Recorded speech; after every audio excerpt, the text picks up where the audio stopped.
Hello friends, आज हम लोग नेक्स्ट पार्ट जो है हैलोजन फैमिली का पढ़ेंगे और उसमें पढ़ेंगे एनामलस प्रॉपर्टी के बारे में और हाइड्राइड्स के बारे में, साथ ही साथ ऑक्साइड्स के बारे में। इतनी बातों को आज डील करेंगे और देखेंगे कि इनकी प्रॉपर्टी कैसे चेंज हो रही है और इनके बारे में भी कुछ अच्छी ऐसी बातों को डील करेंगे, ऐसी बातों को स्टडी करेंगे जो थोड़ा सा अलग आपको महसूस होती है और उसका कॉन्सेप्ट आप क्लियर नहीं कर पाते हैं, तो उन बातों को आज हम लोग यहाँ पे डील करेंगे। तो आइए सबसे पहला टॉपिक देखते हैं, एनामलस प्रॉपर्टी यानी एनामलस बिहेवियर ऑफ फ्लोरीन। तो अगर एनामलस प्रॉपर्टी ऑफ फ्लोरीन की बात करें, आपको मालूम है हैलोजन फैमिली में फ्लोरीन सबसे पहला मेंबर है। तो पहला मेंबर है तो इसकी साइज क्या होगी? स्मॉल होगी। और पीरियाडिक प्रॉपर्टी इलेक्ट्रोनेगेटिविटी और इनका संबंध उल्टा होता है। अगर साइज छोटी तो इलेक्ट्रोनेगेटिविटी भी इनकी क्या होगी? हाई होगी। ठीक है भाई।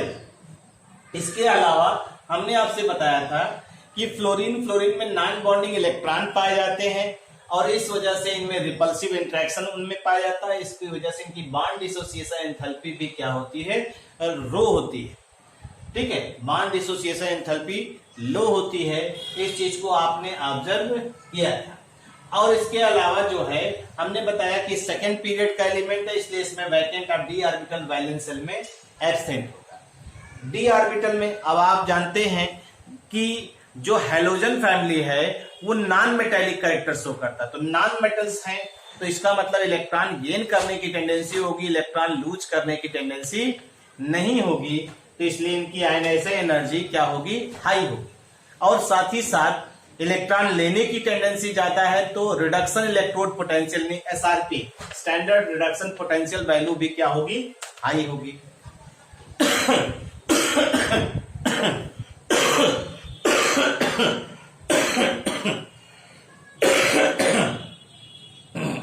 सॉरी।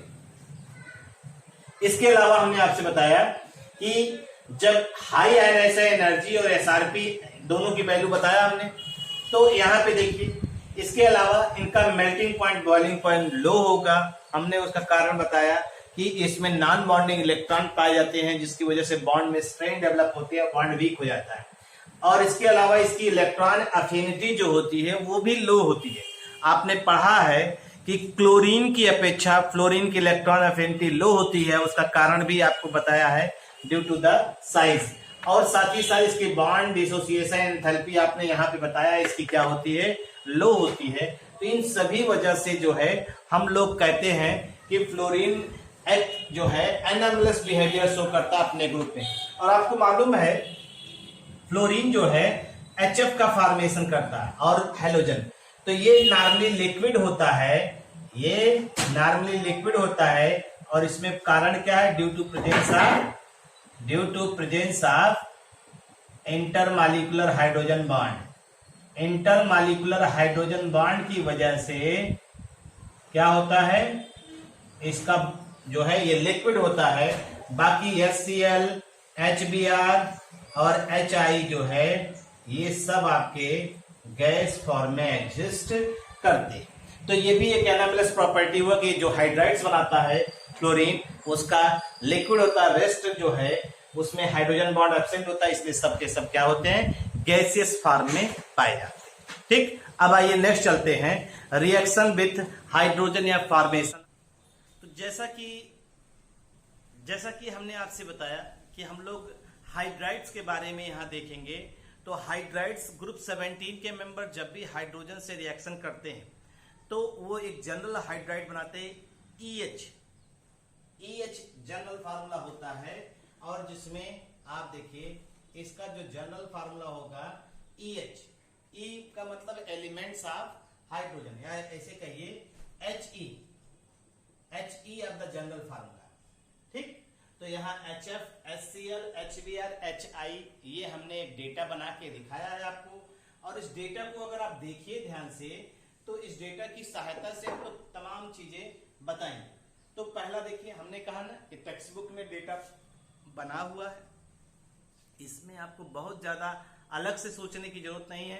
हमने टेक्स्ट बुक का ही डाटा लिया है और हम कोशिश कर रहे हैं टेक्स्ट बुक की बातों को आप तक जो है डिलीवर्ड करें और उसमें ये हमने सिर्फ चेंज कर दिया है melting point oblique boiling point, थोड़ा सा डेटा एक साथ कर दिया है बस, और कोई अंतर नहीं।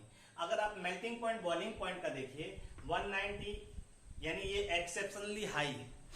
तो इसी के बारे में चलिए पहले हम मेल्टिंग पॉइंट बॉइलिंग पॉइंट ही लेते हैं। Melting point and boiling point, पहली प्रॉपर्टी हाइड्राइड्स की। तो HF की जो होती है, HF का मेल्टिंग पॉइंट और बॉइलिंग पॉइंट हाई होता है। Melting point boiling point high है, और हाई होने का कारण क्या है? Hydrogen bonding. हाइड्रोजन बॉन्डिंग होने की वजह से इनका मेल्टिंग और बॉइलिंग पॉइंट आपको हाई दिखाई दे रहा है। फिर आप देख रहे हैं HCl से HI तक ये क्या हो रहे हैं? इंक्रीज कर रहा है। और इंक्रीज करने का कारण क्या है? मॉलिक्यूलर साइज का बढ़ना। मॉलिक्यूलर साइज इंक्रीज हो रहा है, और मॉलिक्यूलर साइज अगर इंक्रीज कर रहा है तो वांडरवाल फोर्स भी क्या होगा? इंक्रीज करेगा। और वांडरवाल फोर्स इंक्रीज करेगा तो मेल्टिंग पॉइंट बॉइलिंग पॉइंट आपका क्या होगा? वह इंक्रीज करता है। ठीक, यही चीज है। और जो एक्सेप्शन इसमें दिखाया है आपने हाइड्रोजन बॉन्डिंग का, तो आपको मालूम है HF चूंकि ये हाइड्रोजन बॉन्डिंग है, इसमें 140 डिग्री के रेंज में, और ये आपका H बॉन्डिंग पाई जाती है, और इसी H बॉन्डिंग की वजह से मेल्टिंग पॉइंट और बॉइलिंग पॉइंट इसका क्या होता है? हाई होता है। क्यों? क्योंकि ये एसोसिएटेड नेचर पाया जाता है, एसोसिएटेड नेचर में पाया जाता है, और इसी वजह से ये किस फॉर्म में एग्जिस्ट करता है? Liquid form. इसी वजह से ये लिक्विड फॉर्म में एग्जिस्ट करता है HF। बाकी सारी को सारे अगर हम लोग हाइड्राइड्स को देखें तो गैसेस फॉर्म में दिखाई देते हैं, लेकिन HF जो है वो लिक्विड फॉर्म में। अगर हम इसी को डेटा के मतलब ग्राफ के रूप में देखें इस डेटा को, तो मॉलिक्यूलर मास ठीक इधर बढ़ रहा है, और इधर टेम्परेचर ये दिखा रहे हैं, अगर आपको याद हो तो। अगर आप देखिए, अगर आप बॉइलिंग बस उसी को देखिए ध्यान से, 190 किसके बाद आ रहा है? HBr। यानी अगर आप मेल्टिंग पॉइंट का देखेंगे ग्राफ, तो मेल्टिंग पॉइंट का जो आपका आएगा ये कुछ इस तरह से आएगा। यहां HI हो गया, यहां आपका क्या हो गया? HF हो गया, ठीक। और सबसे नीचे कौन हो गया? वो आपका हो गया HCl हो गया। और आपको ध्यान देने वाली बात क्या है? इसके और इसके बीच में ये जो है इनके और इनके बीच में है, यानी यहां पे लगभग जो है आपको HF जो है, HBr जो है वो HF से थोड़ा सा नीचे दिखा दीजिए। ये हो गया, ये आपका इस तरह से हो गया। और ये किसके रेस्पेक्ट में है? ये मेल्टिंग पॉइंट का कर्व है, ठीक है। और बॉइलिंग पॉइंट का अगर आप देखिए तो बॉइलिंग पॉइंट में आपका जो 293 सबसे हाई है, तो इसको ऐसे कर दीजिए, ये हो गया। यहां HF आ गया, देखिए HF सबसे ऊपर हो गया, HI नीचे हो गया, और ये यहां पर आपका HCl हो ही जाएगा, और HBr जो है यहां पे हो जाएगा आपका, ये हो गया। ये बॉइलिंग पॉइंट का कर्व हो गया, ये बॉइलिंग पॉइंट का कर्व हो गया। तो इस तरह से आप जो है इस कर्व की सहायता से भी जो है, यानी इस ग्राफ की सहायता से भी आपको ध्यान देना है कि बॉइलिंग पॉइंट जो है वो ज्यादा है HI से, लेकिन मेल्टिंग पॉइंट HI का ज्यादा है इन कंपैरिजन टू HF। तो ये सीक्वेंस आपका जो है वो कुछ इस तरह से बनेगा। ये सीक्वेंस आप ग्राफ को एक बार दो बार पढ़ डालिए, आपको आइडिया हो जाएगा, आप आसानी से इस बात को समझा सकते हैं, ठीक है भाई। नेक्स्ट आइए, नेचर ऑफ बॉन्ड। जो हाइड्राइड्स बनाते हैं, दूसरी प्रॉपर्टी नेचर ऑफ बॉन्ड की बात करते हैं। ये जो बॉन्ड बनाते हैं ये मोस्टली जो है कोवैलेंट इन नेचर होते हैं। All halides are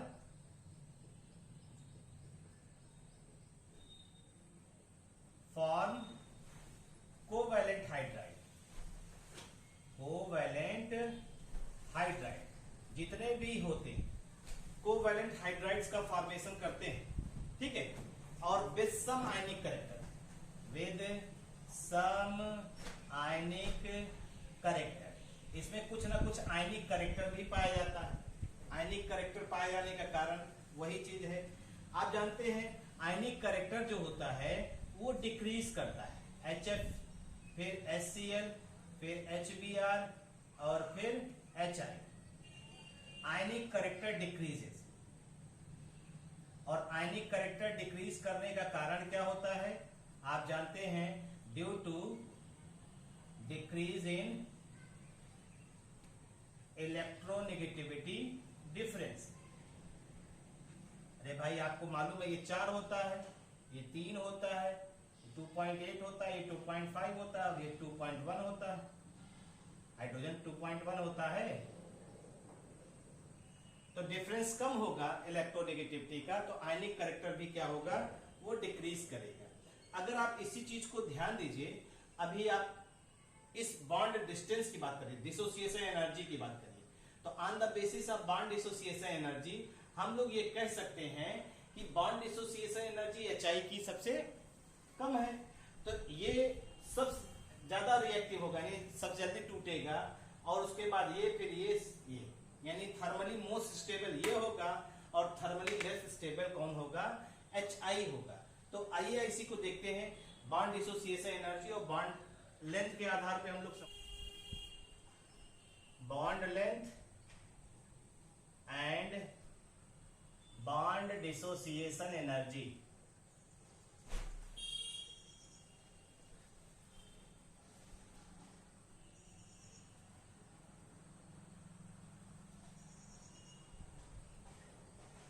bond length and bond dissociation energy की अगर हम लोग बात करते हैं, तो हमने आपसे कहा कि बॉन्ड लेंथ की अगर आप बात करिए तो आप देखिए सबसे ज्यादा बॉन्ड लेंथ किसकी है, HI की, ठीक।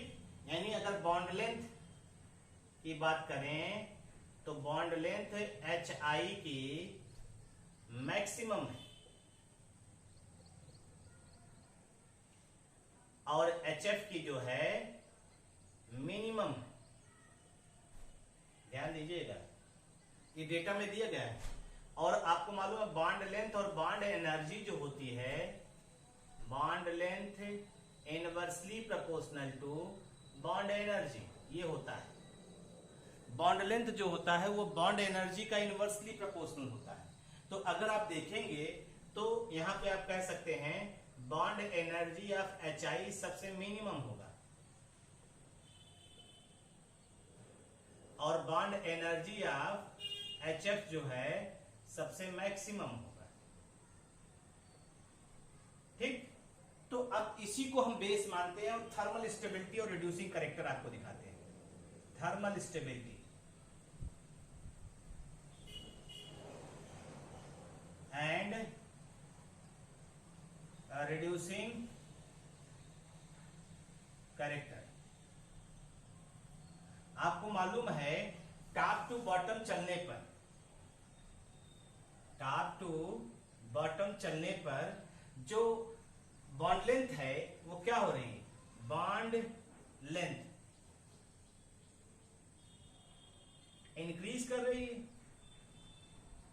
यानी HF और HI बॉन्ड लेंथ इंक्रीज कर रही है, तो बॉन्ड एनर्जी क्या होगी, डिक्रीज करेगी, ठीक।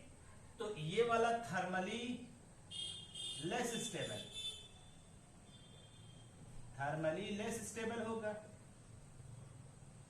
और ये वाला थर्मली मोस्ट स्टेबल होगा। क्यों? क्योंकि आपने क्या कहा है, आपने कहा है HF की बॉन्ड लेंथ कम है। बॉन्ड लेंथ अगर कम होगी तो इसको तोड़ने में ज्यादा एनर्जी लग रही है, ज्यादा एनर्जी देने पड़ेगा, और HI की बॉन्ड लेंथ ज्यादा है तो कम एनर्जी देने पे टूट जा रहा है, तो थर्मली लेस स्टेबल होगा, थर्मली मोस्ट स्टेबल होगा। ये डेटा में देख रहे हैं हम, इसी डेटा की सहायता से बता रहे हैं आपको, ठीक है भाई। और अगर हम लोग कहें थर्मली लेस स्टेबल होगा तो इसका मतलब है thermal stability top to bottom क्या होती है, इसका मतलब है TS लिख रहे हैं, thermal stability decreases down the group, decreases down the group. Thermal stability जो है टॉप टू बॉटम जाने पर वो डिक्रीज करती है। और आप जानते हैं रिड्यूसिंग करेक्टर इसी से रिलेटेड होता है। रिड्यूसिंग करेक्टर का मतलब कौन कितनी आसानी से हाइड्रोजन रिलीज करता है।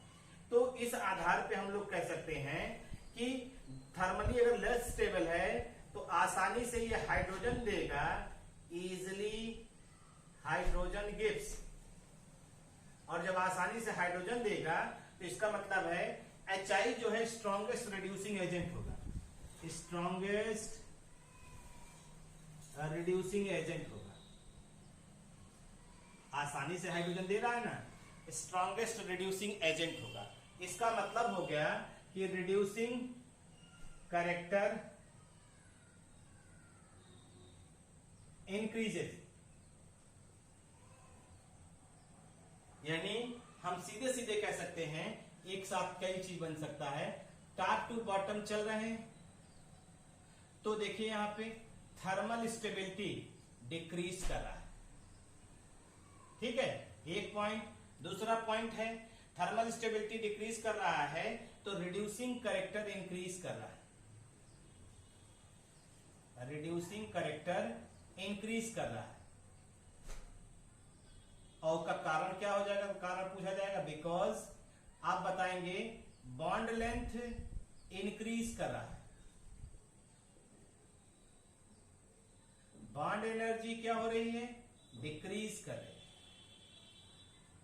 ठीक है भाई, यही रीजन है जिसकी सहायता से हम लोग इस चीज को बता सकते हैं, समझा सकते हैं। तो ये थर्मल स्टेबिलिटी के से रिलेटेड बातें हो गई और रिड्यूसिंग कैरेक्टर हो गया। अब आइए इसका जो एक क्वेश्चन पूछा जाता है एसिडिक स्ट्रेंथ के बारे में, एसिडिक स्ट्रेंथ भी हम लोग देखेंगे और समझने का प्रयास करेंगे। तो ये तो आपको मालूम ही है कि किसी भी कंपाउंड का जो एसिडिक स्ट्रेंथ होता है वो हम लोग डिसोसिएशन कांस्टेंट से एक्सप्रेस करते हैं। तो यहाँ डिसोसिएशन कांस्टेंट की अगर हम लोग बात कर रहे हैं तो डिसोसिएशन कांस्टेंट यहाँ पे हमारा Ka होता है और pKa जो है वो पावर ऑफ डिसोसिएशन कांस्टेंट होता है। तो आइए इसको समझते हैं और समझने का प्रयास करते हैं। एसिडिक कैरेक्टर की अगर हम लोग बात करते हैं तो एसिडिक कैरेक्टर को कैसे डिफाइन करेंगे, हमने बताया एसिडिक कैरेक्टर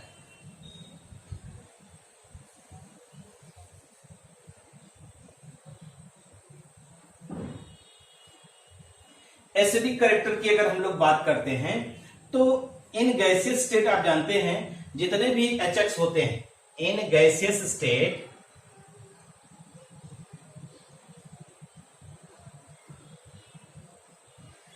HX जो होते हैं वो कोवैलेंट इन नेचर होते हैं,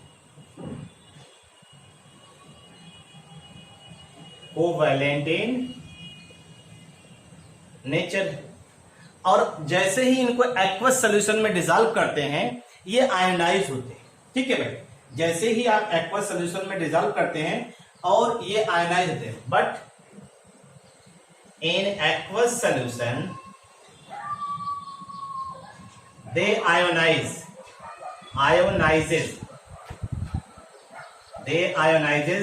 and behaves as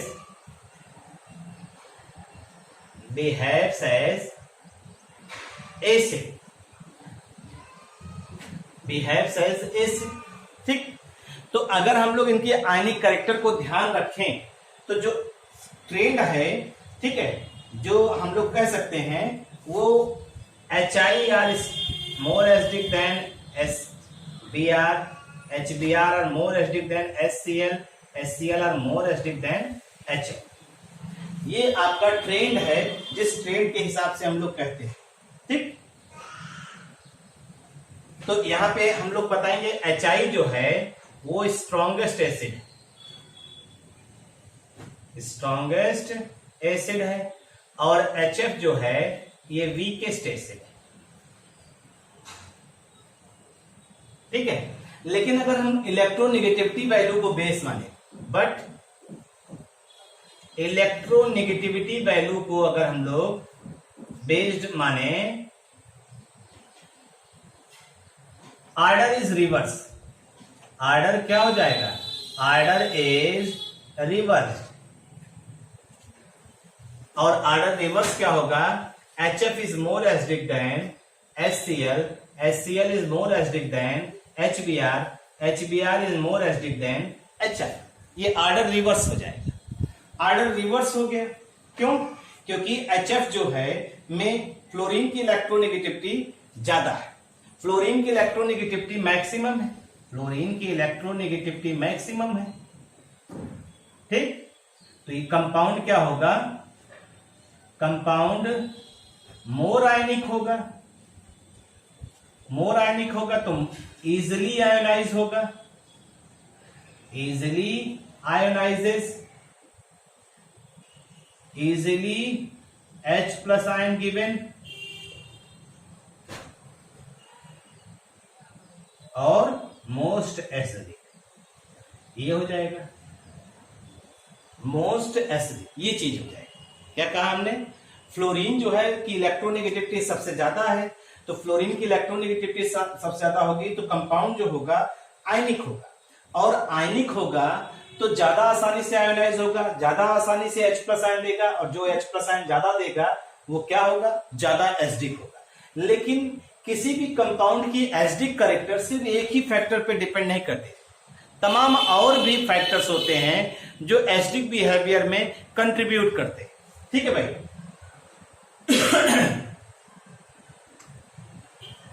ठीक है भाई, but there are several factors which contribute the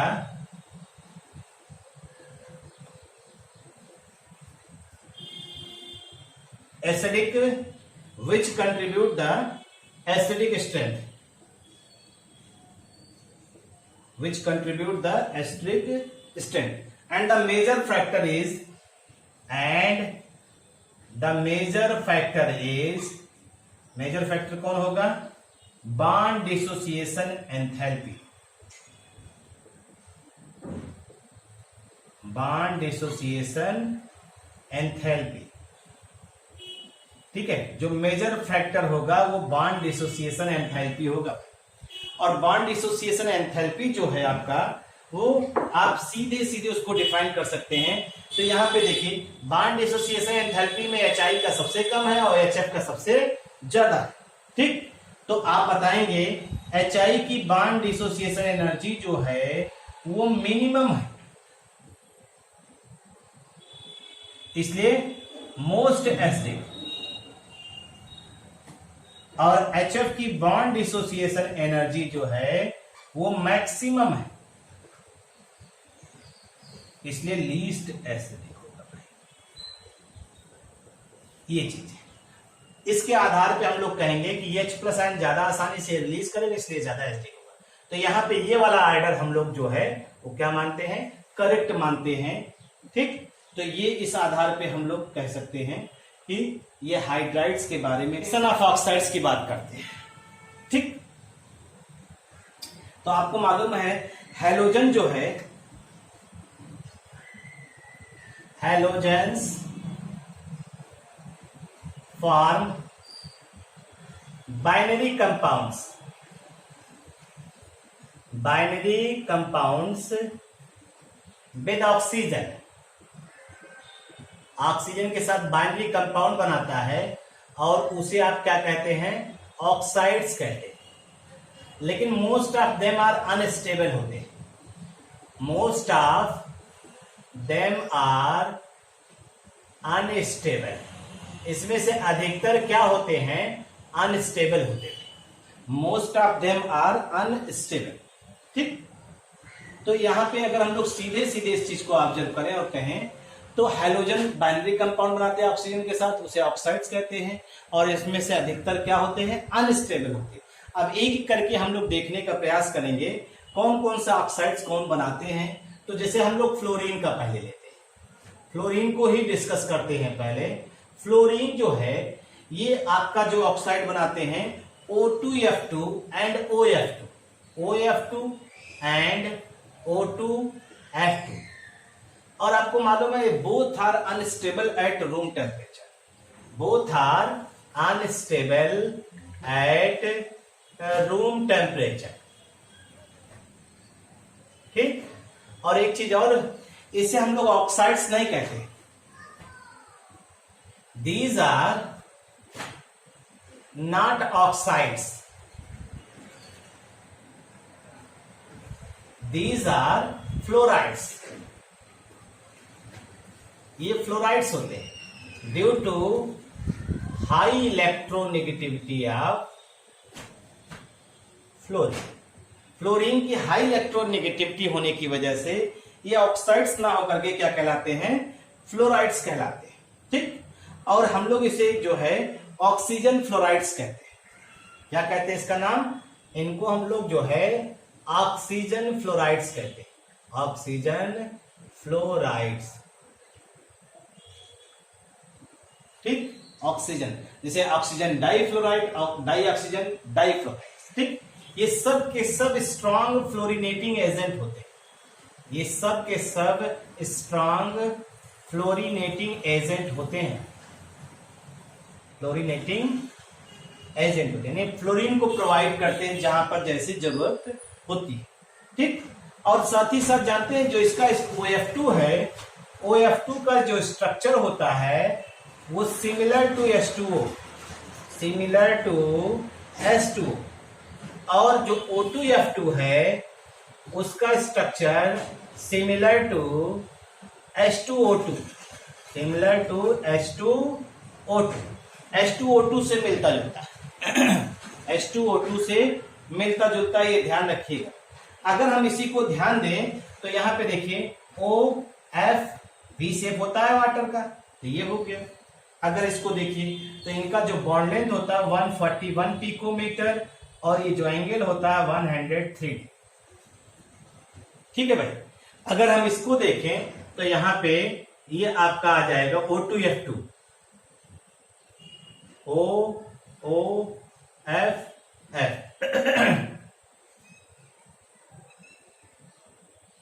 F, और इसको जो है आपको अगर याद हो तो ओपन बुक लाइक स्ट्रक्चर बताया गया था इसको। H2O2 की जो स्ट्रक्चर होता है ओपन बुक लाइक स्ट्रक्चर आपसे कहा गया था, अगर आपको ध्यान हो। ये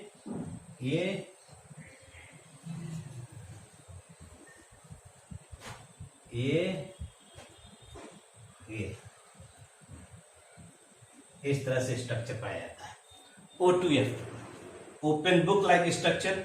अगर आप इसकी बॉन्ड लेंथ की बात करते हैं तो 87.5 ये एंगल है, जो बुक ओपन है उसका एंगल है, और इनके बीच का एंगल है 104.5 डिग्री, बॉन्ड लेंथ 122 पिकोमीटर, और जो OF बॉन्ड लेंथ है 158 पिकोमीटर।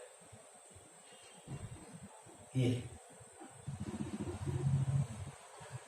ठीक है भाई। और देखिए O2F2 जो होता है ये ऑक्सीडाइज करता है किसको, प्लूटोनियम को, oxidises plutonium to plutonium hexafluoride, plutonium hexafluoride. ठीक है भाई। और ये रिएक्शन, इस रिएक्शन का हम लोग इस्तेमाल कहां करते हैं, this reaction is used for separation, या कहिए removing plutonium as plutonium hexafluoride from spent nuclear fuel, spent nuclear fuel, जो न्यूक्लियर फ्यूल स्पेंट है वहां से प्लूटोनियम को एक्सट्रैक्ट करने के लिए, निकालने के लिए हम लोग नॉर्मली इस रिएक्शन का इस्तेमाल करते हैं, ये ध्यान रखिए। ठीक है भाई। तो प्लूटोनियम वहां से आपका रिमूव हो जाएगा PuF6 के रूप में। ठीक है, ठीक। O2F2 जो होता है ये also combined with H2S, H2S के साथ कंबाइंड होकर के जो है ऑक्सीजन रिलीज करता है, गिव ऑक्सीजन, गिव्स ऑक्सीजन। अगर आपको याद हो तो O2F2 ठीक H2S के साथ रिएक्शन करे,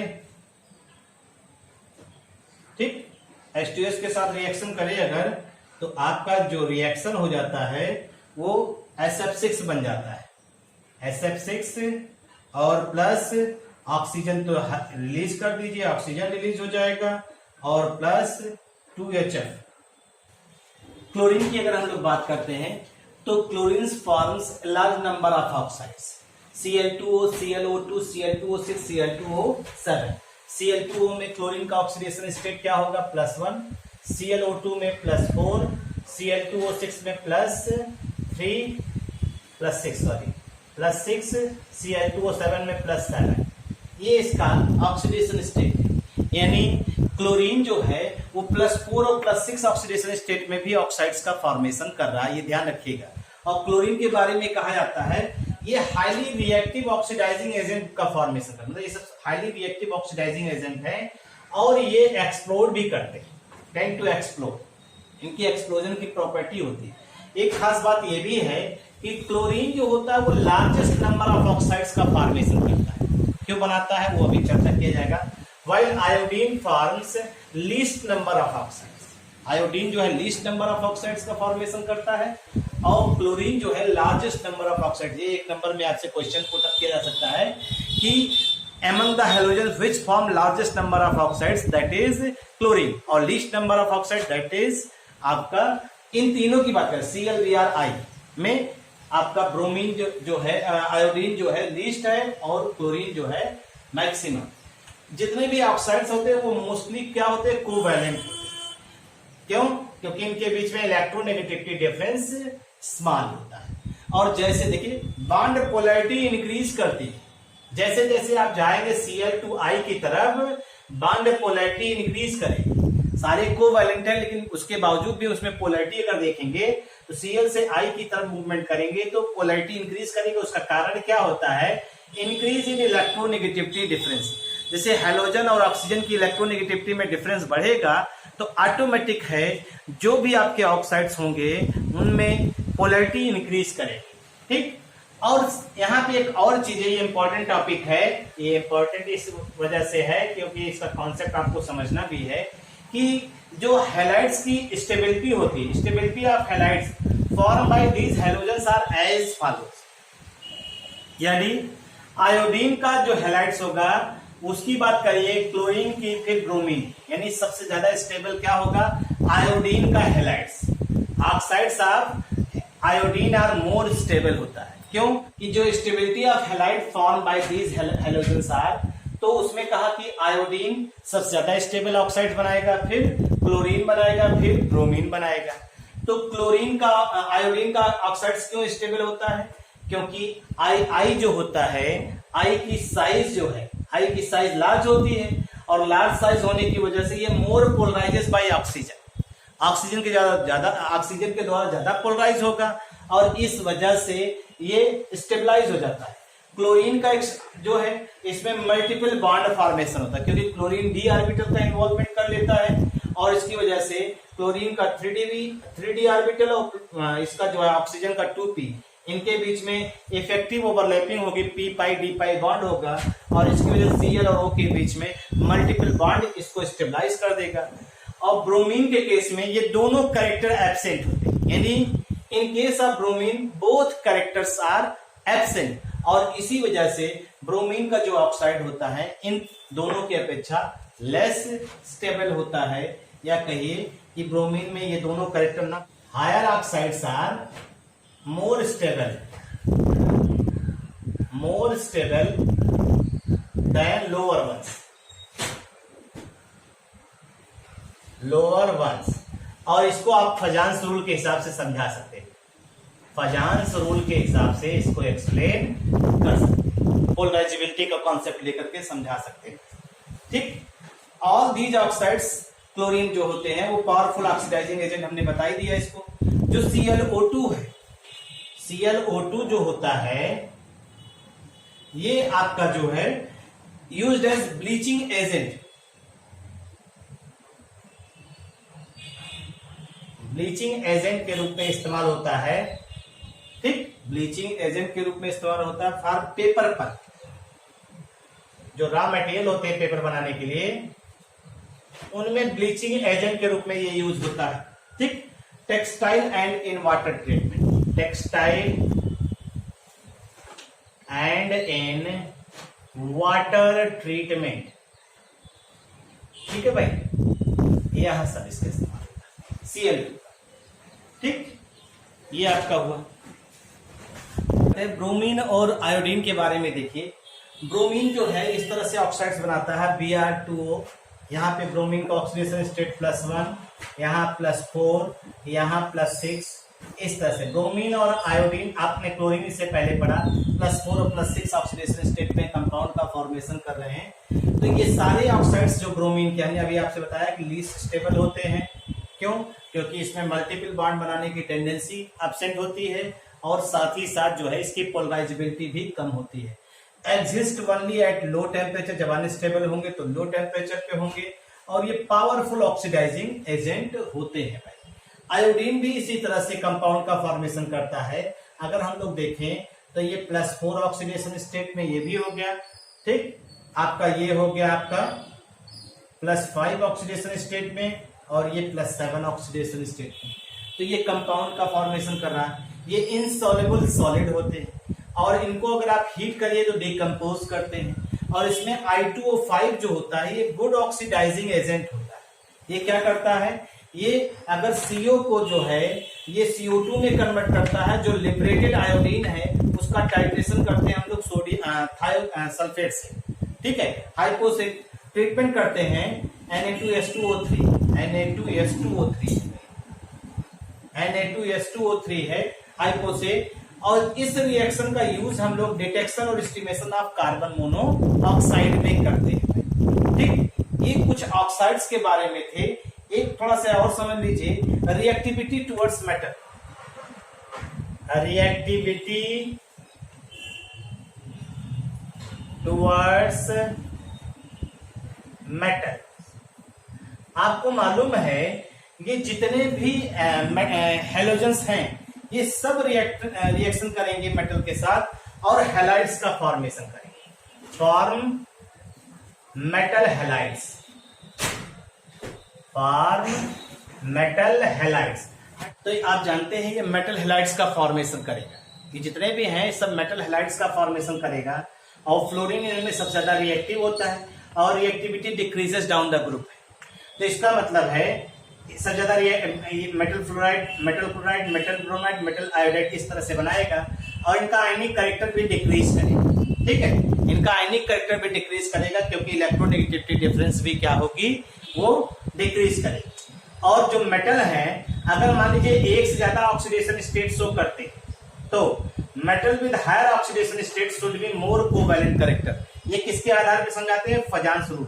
जो मेटल जितना ज्यादा हायर ऑक्सीडेशन स्टेट शो करेगा उतना ज्यादा पोलराइजेशन शो करेगा। और पोलराइजेशन जो होता है कोवैलेंट कैरेक्टर को जनरेट करता है और स्टेबिलिटी बढ़ाता है। ठीक है भाई, तो हमने यहाँ पे कुछ एग्जाम्पल लिया है। SnCl4 यहाँ +4 है, यहाँ +4 है, +4 है, +5 है और +6 है। यहाँ +2 है, +2 है, +3 है और +3। तो अगर हम इनकी बात करते हैं तो इधर वाले सारे जो है जो हायर ऑक्सीडेशन स्टेट वाले हैं इन सब का जो है कोवैलेंट कैरेक्टर क्या होगा, ज्यादा होगा। इन सब का कोवैलेंट कैरेक्टर कम होगा। इसको एक्सप्लेन किससे कर रहे हैं हम लोग, फजांस रूल से। और वही फजांस रूल क्या है, large cation polarises more in comparison to small cation. ठीक, इतनी बातों को आप पढ़ डालिए। बाकी की बातें नेक्स्ट डे हम लोग आगे इससे डील करेंगे। Thank you.